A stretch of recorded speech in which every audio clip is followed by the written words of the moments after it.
June 6, 2020, the beloved author behind Harry Potter, J.K. Rowling, posted a tweet that was categorized as hate speech to the transgender community. She said, if sex isn't real, there's no same-sex attraction. If sex isn't real, the lived reality of women globally is erased.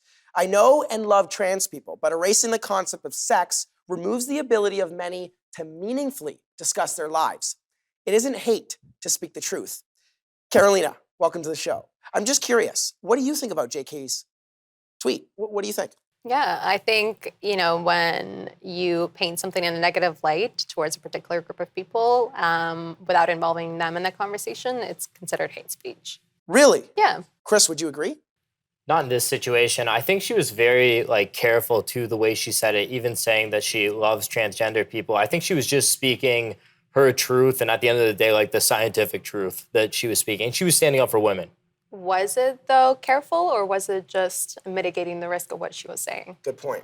I think what she said was true to her, and she was, like I said, standing up for women. So I don't think she was trying to be hurtful to transgender people. She was more so protecting women. But why would you stand up for women if majority or other women do not agree with your statement? We don't even know that a majority doesn't agree with her, though. That's why I said other women might not agree with it. So no, I think the conversation stems from both of you is defining the line of hate speech. And I guess that's what we'll get into today. Bianca, take the first crack at this. How would you define the line of free speech and hate speech? Oh boy, that's a tough one. I think it's about regulation. Who's regulating it and who's defining it?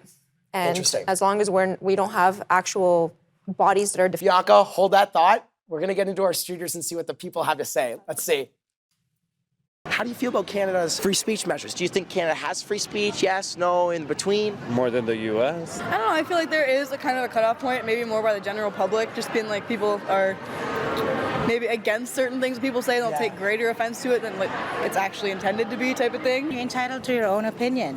What's the line between allowing people to have free speech and shutting down hate speech? See, I feel like that differs from person to person because everyone's going to have different opinions and nothing that different one person... level of feelings. Exactly. What I say could be different from what you say, could be different from what you would say or agree with, you know what I mean? So it's kind of hard to actually pick where that line would go. Yeah. I think there should be more tolerance for freedom of speech. I don't even know, to be honest. I think if you have something bad to say, just say it at home where nobody can hear you. Regardless of how controversial it ends up being, everyone has that free speech, you know what I mean? Yeah. You need to have that element of being able to express things and also to try to just vibe or be okay with other people's truth. So clearly there's a difference of opinion on the streets, although the line seems to be questionable across the board. Bianca, before the break of the streeters, I asked you, how would you define the line? And I unfortunately had to cut you off, but what do you have to say about it? I think that there is a fine line, but it always depends on the person's individual perspective. And so we can't define the line because if you speak to a room of 100 people, somebody's going to get offended.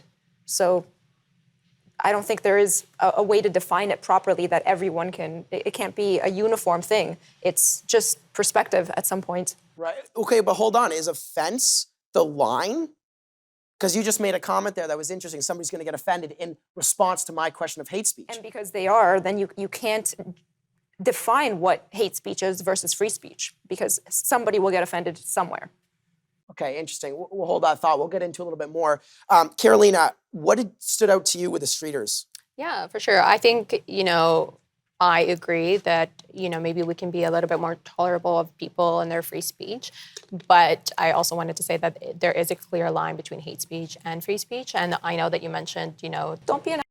Yeah, exactly. But also, if you're saying something to a whole room and only one person gets offended, maybe it wasn't based towards a greater group of people, versus some celebrities tend to speak to a specific group of people based on religion or, sexual preference.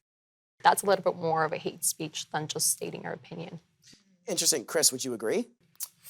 I would say people are very easily offended, especially in today's day and age. And I think that comes from controlling of speech throughout the school sector, starting in elementary school and going onwards from there. So I think that we live in a time of overly politically correctness, and it's actually leading to more people being easily offended. I'ma rule the world, yeah.